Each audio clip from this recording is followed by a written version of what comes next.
7 orang yang didoakan malaikat. Orang yang mengajarkan kebaikan. Golongan orang yang didoakan malaikat adalah mereka yang mengajarkan kebaikan. Disebutkan dalam Sahih Al-Jami, Abi Umamah mengatakan bahwa Rasulullah SAW bersabda, sesungguhnya Allah Subhanahu wa taala dan para malaikat bahkan sembuh di dalam sarangnya dan ikan di dalam laut mendoakan orang yang mengajarkan kebaikan kepada orang lain. Hadis riwayat At-Tabarani dan At-Tirmizi. Orang yang pergi ke masjid untuk sholat. Menurut sebuah riwayat yang terdapat dalam Sahih Muslim, para malaikat akan mendoakan orang-orang yang pergi ke masjid untuk sholat. Malaikat berdoa, "Ya Allah, limpahkan rahmat kepadanya selama ia tidak mengganggu dan tidak berhadas di dalam masjid." Hadis riwayat Muslim.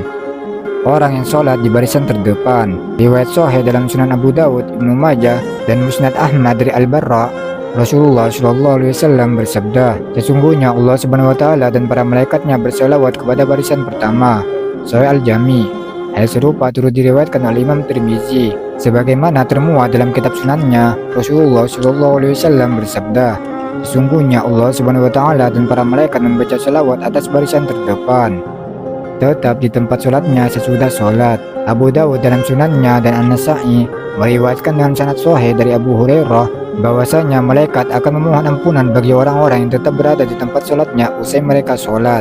Sebagaimana sabda Rasulullah SAW, malaikat itu mendoakan salah seorang dari kalian selama berada di tempat ia sholat, selama tidak berhadas atau berdiri. Ya Allah, ampunilah ia. Ya Allah, rahmatilah ia.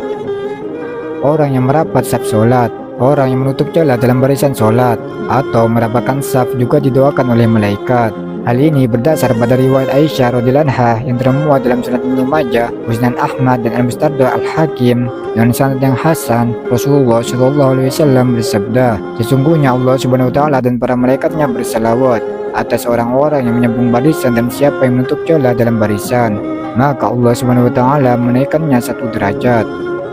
Orang yang makan sahur, orang yang berpuasa dan mengawalinya dan makan sahur juga akan mendapatkan doa dari malaikat. Menurut riwayat Sahih Ibnu Hibban dan Mu'ajam At-Tabrani Al-Aus dengan sanad hasan dari Ibnu Umar, Rasulullah SAW bersabda, sesungguhnya Allah Subhanahu wa taala dan para malaikatnya berselawat atas orang-orang yang makan sahur.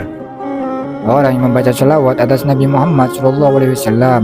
Rasulullah SAW pernah bersabda bahwa orang yang membaca selawat untuknya akan mendapatkan doa dari para malaikat. Imam Ahmad dalam musnadnya dan Al-Diya dalam Al-Mukhatarah meriwayatkan dari Amir bin Rabi'ah dengan sanad hasan bahwa Rasulullah SAW bersabda, tidaklah seorang hamba membaca selawat untukku kecuali didoakan oleh para malaikat selama ia membaca selawat untukku. Karena itu hendaklah ia mengucapkan atau memperbanyak selawat atas diriku. Wallahu a'lam bishawab.